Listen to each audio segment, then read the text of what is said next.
Sanders is the longest-serving independent in Congress and is often described as the conscience of that body.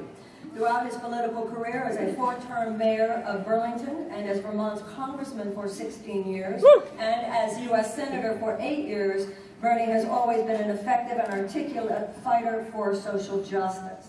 He has worked tirelessly in his 24-year tenure in Congress on issues that affect the needs of the people that government often ignores: working families, the middle class, elderly, children, and the poor. And more, that means the vast majority of us. Senator Sanders sits on the Environment and the Energy Committees, where he has championed energy efficiency and sustainable energy development in the fight to curb dangerous greenhouse gas emissions. He is the ranking member of the Senate Budget Committee. He's going to be talking about that tonight, leading the effort to make sure that we adequately fund human needs. He's also on the Veterans Affairs Committee, and as its chairman in 2014, led a major effort to pass bipartisan legislation that will significantly expand and improve health care services to our nation's veterans. It is because of all of those things. Those things. As I was telling Senator Sanders earlier what we have been talking about here at Sister Giant already and what we will be talking about tomorrow, he was nodding his head vigorously. These are all issues that he cares about, and he doesn't just care. He has laid it down, he has put it down, he has acted on these things. We are so fortunate to have him here tonight. Please join with me in giving the warmest Los Angeles welcome.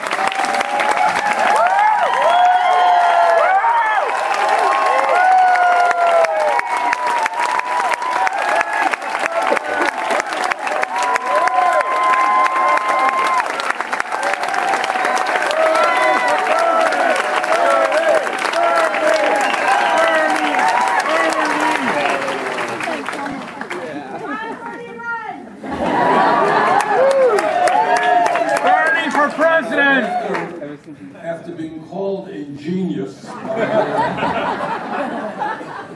being compared to Lily's outstanding performance, I'm already a nervous wreck. I cannot live up to these expectations. Let me thank all of you for being here. Let me thank Marianne, not only for helping to organize this conference, but for all of the extraordinary work she has done for so many years. Through her writings and through her focusing, in fact, on all of the major issues facing our country and the world, and in getting people involved in the political process. Marianne, thank you so much.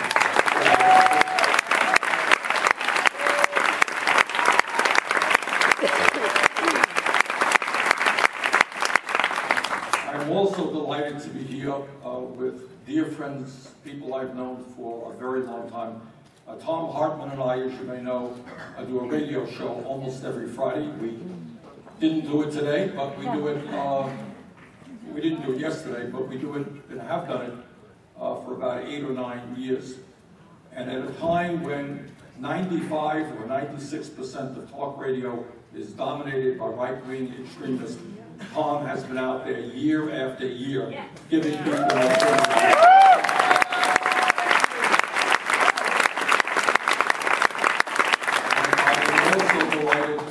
with somebody who I've known for probably well over 30 years, and that is Dennis Kucinich.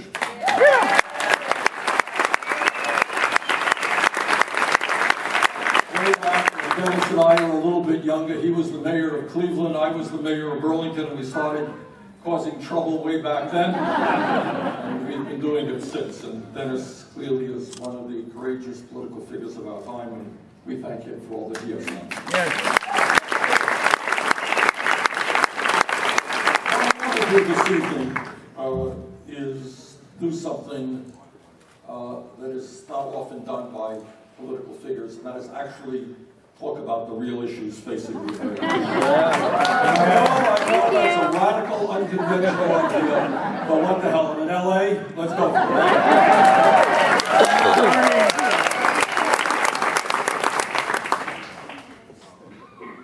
The first point that I want to make may seem to be an obvious point, but it's not. And that is the problems facing our country are clearly very, very serious. And we'll talk about that this evening. And by the way, when I finish, we'll open it up for questions and comments. But the first point that I want to make is that the problems that we face were caused by human decisions. Of course. Bad human decisions. God didn't create these problems. It was not a tornado or a hurricane or flood that caused these problems. They were caused by bad decisions. And we have got to have the confidence to believe that if we get our act together, good human decisions can in fact address these problems. Yes. In other words, and Tom and I often talk about this on the radio, despair is not an option. Right. It is not good enough to say, as I'm sure Marianne has heard throughout her life, and I have heard, and Dennis has heard, I'm burned out. Man, I was on a demonstration to reverse climate change. It didn't happen. I'm giving up. And we have heard that time and time again. And I think as Marianne and Lily pointed out, we know that the issues we're talking about today, the struggles that we are talking about today, have not gone on for decades. In a sense, have not gone on for hundreds of years. They have gone on for thousands of years. The struggle for human dignity is a recurring struggle over and over again. And we should be very proud that in the last 40 or 50 years, this country has made a lot of progress in certain areas. In the midst of a very awful political and economic situation, let's not understate the success that we have had because of the struggle of millions of people in creating a much less discriminatory society. Amen. All right? You get depressed about politics today. If we were in this room 30 or 40 years ago, and somebody stood up and said, you know what, I think this country is mature enough so that by the year 2008, we'll elect an African-American to be president and re-elect him 4 years later. People would have told him he was crazy. I would have said, that person is crazy. It happened because millions of people for decades stood together and said, racism is not acceptable. And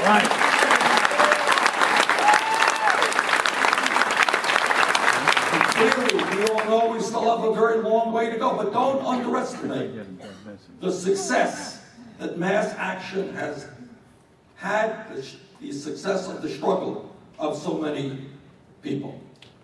Now, where we are today, in this moment in the year 2015, is very tough. We should not underestimate the problems that we face. And to my mind, and I don't use this phrase dramatically, for us to move forward, we need a political revolution in this country.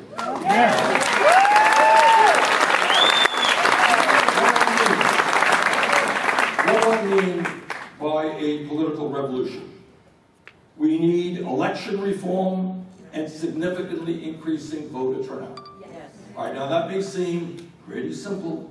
It's not. In this last election, the Republicans did so well. 36% of the American people voted. 80% of low-income working people did not vote. 80% of young people did not vote. And I will absolutely guarantee you that we will not make change when 2/3 of the American people do not vote. Now, there are reasons why, often valid reasons why people are not voting, and we'll discuss it. But when you compare voter turnout here to many other countries, that will tell you why we are where we are today. What else do we need? Well, we need, very significantly, and Marianne has focused on this issue tonight, we need real campaign finance reform. As a result of the Citizens United Supreme Court decision, which will go down in history as one of the very worst Supreme Court decisions ever, that decision opened the door for billionaires to buy American democracy. Right now, the billionaire class controls, and Citizens United said, you own the economy, you now have an opportunity to own the United States government and state houses throughout this country, and the billionaire class is doing that right now. We have got to overturn Citizens United. We have got to move toward public funding of elections.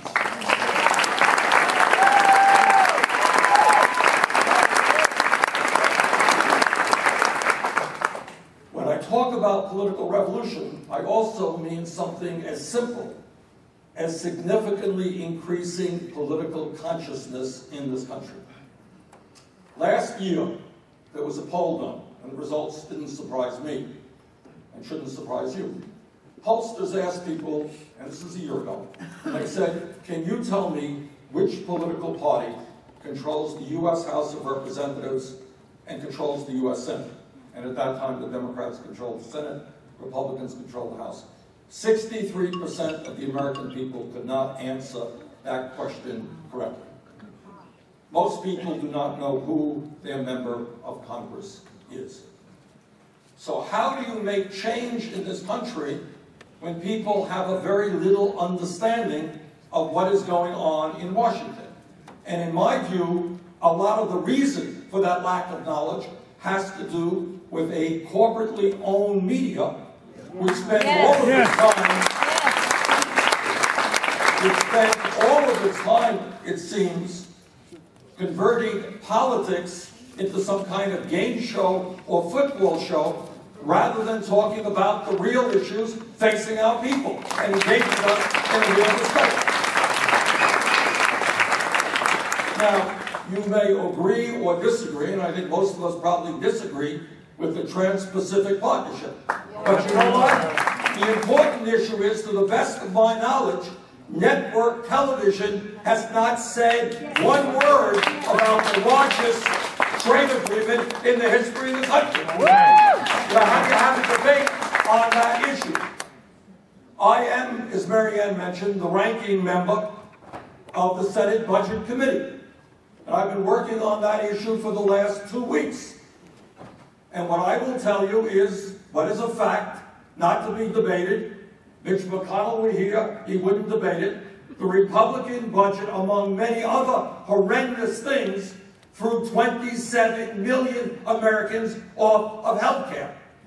That's what happens when you end, as they voted to do, the Affordable Care Act, and you cut $440 billion from Medicaid. That's a fact. Now that is disturbing. But you know what's even more disturbing? My guess is that none of you had seen that issue on television or read it in the papers. Right. You might think that if the dominant party in Washington threw 27 million people off of health insurance, it might get a headline somewhere. Right. But it didn't.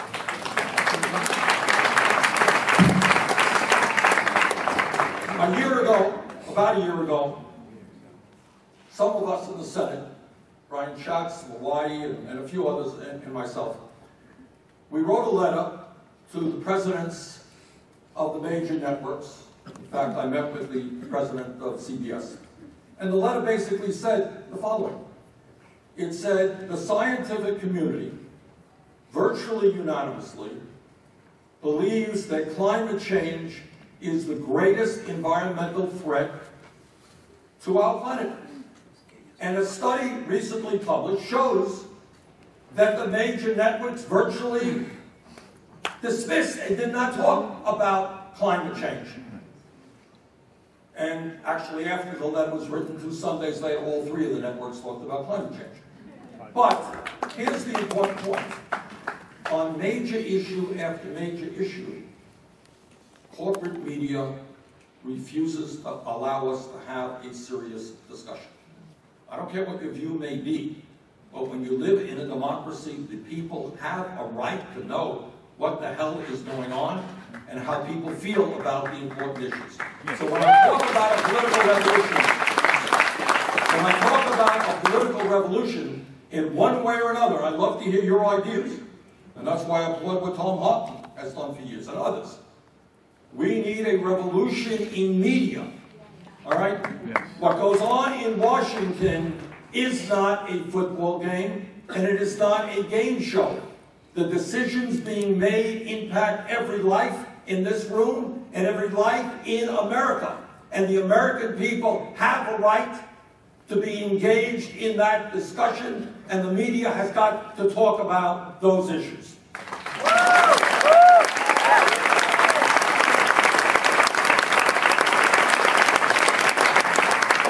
Now let me contrast for a moment what goes on in our country with what's going on in some other countries. And that's also something we don't talk enough about.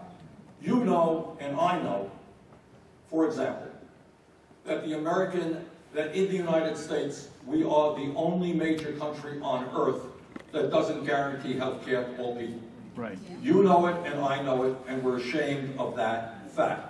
And many of us support the Medicare for All single-payer program.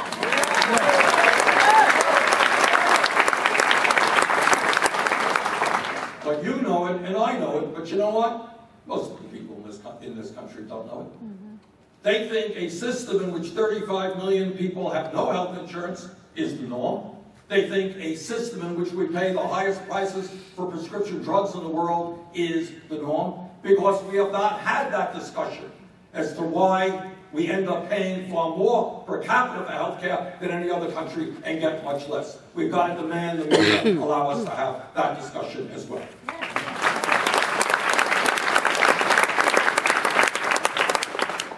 Now, of all of the crises that we face, the most serious crisis is, in fact, that we don't discuss the serious crisis. Right. Absolutely right. So my radical request of you, not of you, but of people throughout this country, and I'm not asking all that much, but maybe we would like to spend maybe a half, maybe a third as much time worrying about what life is going to face our kids and our grandchildren compared to March Madness and the NCAA finals. I'm not asking a lot.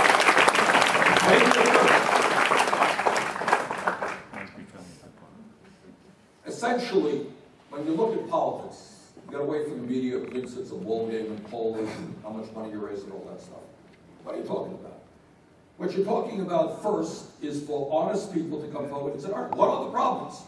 What are the problems facing this country? Now, when you go to the doctor and you're not feeling well, what you want the doctor to do is diagnose your problems and come up with a therapy to make you better. Politics is not really different. What are the real issues facing the American people? That's what we need to determine. And I want to get into that a little bit. So let me start off by talking about the American economy today. In terms of economics, the simple and most important reality, a significant part of our economy, and Citizens United said, you own the economy, you now, once the envy of the entire world, has been disappearing for the last 40 years. The good news is that we are better off today than we were when Bush left office. That is true. But the bad news is that we are significantly worse off than we used to be. Now, when you read the papers, and you watch TV, they tell you that unemployment is 5.5%. That's not true. Real unemployment, including those people who have given up looking for work and those people who are working part-time when they want to work full-time, is 11%. An issue that is never discussed is youth unemployment. You never hear discussion about youth unemployment. Youth unemployment in this country is 17%, and African American youth unemployment is much higher than that. So forget even trying to deal with those issues. The Congress and the media refuse to even acknowledge those issues. Today, millions of Americans are working longer hours for lower wages. 45 million Americans are now living in poverty, and poverty is also a word that we're not allowed to talk about very often. But we have more people living in poverty today than almost any time in the modern history of this country. In the United States today, at almost 20%, we have by far the highest rate of childhood poverty of any major nation on earth. And despite the modest successes of the Affordable Care Act, we still have 35 million Americans who have no health insurance, and you have a lot more than that, including people in this room who are underinsured, who have large copayments and high deductibles. There are a lot of angry people all across this country. Some of them identify themselves with the Tea Party and see themselves as conservatives. Some of them, including many of us in this room, see ourselves as progressives, identifying with the ideas of Occupy Wall Street.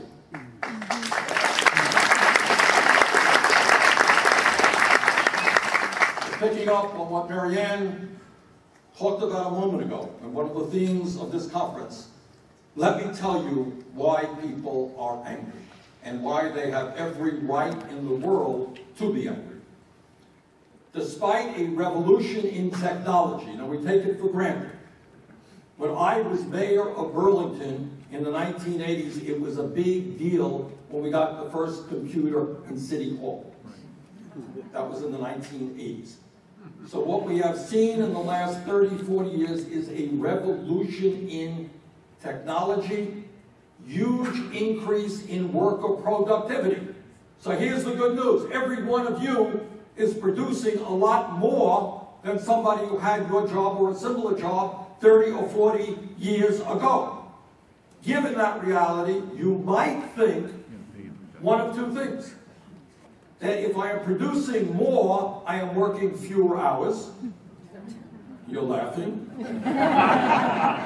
Or, if I am working the same amount of time, I am making a lot more money. Right? Wrong. I can remember this. When I was in college, they actually taught a course about the need for Americans to understand leisure. And the argument was that with all of the technology and robotics that were being developed, what would Americans do when they were working 20 or 30 hours a week? What would they do with all of their spare time? Well, today, with Americans working longer hours than almost any people in the world, when people in my state, and I'm sure here, are working 2, 3, 4 jobs to cobble together an income and some health care, they don't teach those courses anymore. They teach courses on stress management. And our couples can stay together when mom is working 50 hours and dad is working 60 hours, and what happens to the kid? Since 1999, when we talk about the economy and why people are angry, the median middle-class family has seen its income go down by almost $5,000 after adjusting for inflation. Incredibly, that family earned almost $500 less last year than it did 26 years ago, back in 1989. Got that? People are working incredible hours, working 2 jobs, they're working 3 jobs, and they're worse off as a family than they were in 1989. Listen to this. The male worker, the man right in the middle of the American economy, made $783 less last year than he did 42 years ago. You see these Tea Party guys ranting and raving out? They get angry at the wrong people for the wrong reasons. But the reason they are angry is they understand something wrong. They're working, everybody is working longer hours and they're going nowhere in a hurry.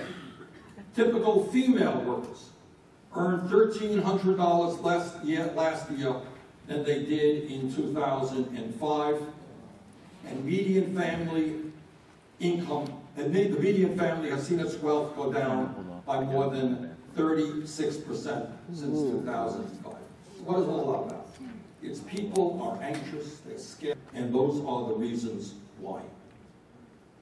And when you talk about people being anxious and people being scared, understand that half of all Americans have less than $10,000 in their savings accounts, and they have no idea as to how they're going to retire with dignity. People get old, you get sick, when you get old, you can't work and make an income, and you have no money in the bank. What's going to happen to me? What's going to happen to my wife? People are extraordinarily anxious. Today, over 5.5 million young people have either dropped out of high school or graduated high school. And you know what they're doing? 5.5 million young people who graduated high school or dropped out of high school, those 5.5 million people are doing nothing. They're hanging out on street corners, and many of them are going to end up in jail, which is one of the reasons why we have more people in jail than any other country on earth.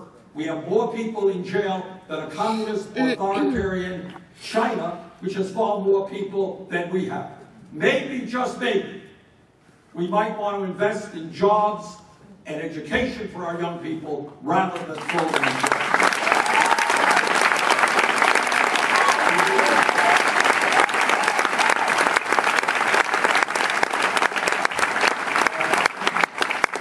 It's important for us to understand why the middle class is disappearing. It's not easy, people write big books on it, but let me just try to summarize some of the reasons. When we talk about the decline of the middle class, it's important to understand that since 2001, we have lost in this country over 60,000 factories and millions of decent paying jobs. Now, the young people, literally, when they go shopping, and they buy products made in China or Vietnam or wherever, they literally do not know that there was once a time, not so many decades ago, that in the United States we produced much of what we purchased. Corporations, multinational corporations, as a result of disastrous trade policies, and by that I mean NAFTA and CAFTA and permanent normal trade relations with China. And I'll never forget that, and Dennis will remember it as well, because we were in Congress at the time. You had the agenda of corporate America putting pressure on the president, putting pressure on the Congress, and their argument is, think of what happens, all of the products that we're going to be selling to Mexico, and later on all the products we're going to be selling to China. Nobody who had any sense believed that half of all Americans have less than $10,000 in their savings accounts, and they have no idea as to how they're going to retire with dignity. People get old, you get sick, when you get old, you can't work and make an income, and you have no money in the bank. What's going to happen to me? What's going to happen to my wife? People are extraordinarily anxious. Today, over 5.5 million young people have either dropped out of high school or graduated high school. And you know what they're doing? 5.5 million young people who graduated high school or dropped out of high school, those 5.5 million people are doing nothing. They're hanging out on street corners, and many of them are going to end up in jail, which is one of the reasons why we have more people in jail than any other country on earth. We have more people in jail than a communist authoritarian China, which has far more people than we have. Maybe, just maybe, we might want to invest in jobs and education for our young people rather than throw them in jail.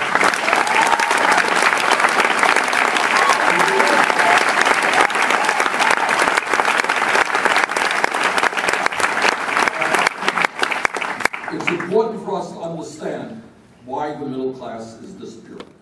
It's not easy, people write big books on it, but let me just try to summarize some of the reasons. When we talk about the decline of the middle class, it's important to understand that since 2001, we have lost in this country over 60,000 factories and millions of decent paying jobs. Now, the young people, literally, when they go shopping, and they buy products made in China or Vietnam or wherever, they literally do not know that there was once a time, not so many decades ago, that in the United States we produced much of what we purpose. Corporations, multinational corporations, as a result of disastrous trade policies, and by that I mean NAFTA and CAFTA and permanent normal trade relations with China. And I'll never forget that, and Dennis will remember it as well, because we were in Congress at the time. You had the agenda of corporate America putting pressure on the president, putting pressure on the Congress, and their argument is, think of what happens, all of the products that we're going to be selling to Mexico, and later on all the products we're going to be selling to China. Nobody who had any sense believed it then, and certainly we don't believe it now. As a result of these disastrous trade policies, millions of American workers have been thrown out on the streets of America. If you want to know about the American economy and what's happened over the last 30 years, know this.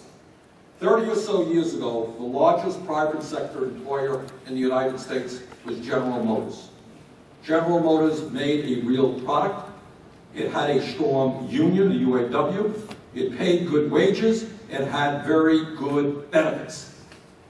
That was 30 years ago. Today, the largest private sector employer in America is Walmart, which pays starvation wages, is vehemently anti-union, and has almost no benefits at all. That is the transition of the American economy. In terms of education, now everybody here understands that we are in a highly competitive global economy, and we need to have the best educated workforce. But more importantly, we understand that education and learning and intellect and intellectual activity is what being human is about. It's an important part of what being human is about. And I would hope that every person in this room understands that it is imperative that every person in this country who has the desire and the ability gets the education they need regardless of the income of their family.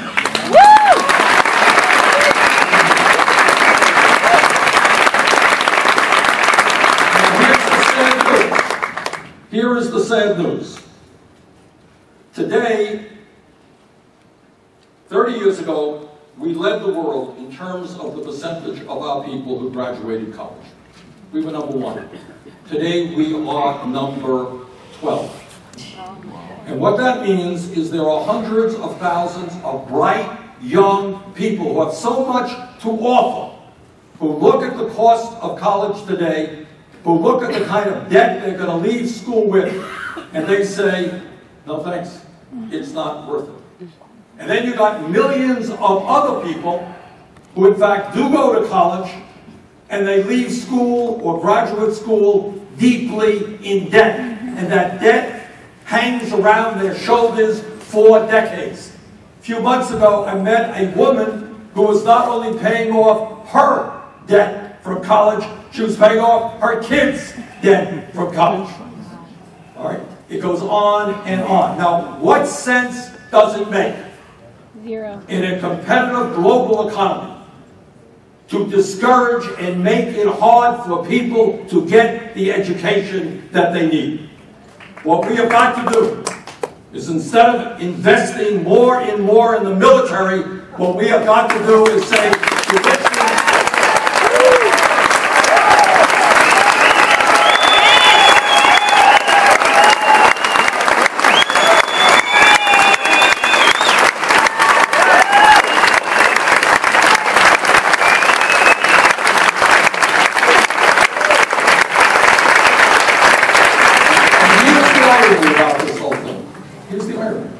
in your great state of California, I don't know how many of you remember that, but 30, 40 years ago, what was the tuition at the University of California, one of the great universities? That was an argument. It was either $200 or zero. But it was a hell of a lot less than it is today. The great City College of New York, one of the great colleges in America, tuition was zero. 50. So where have we gone in 40 years? We've gone in exactly the wrong direction. Amen. I will be very shortly introducing legislation which will make tuition free for every public college.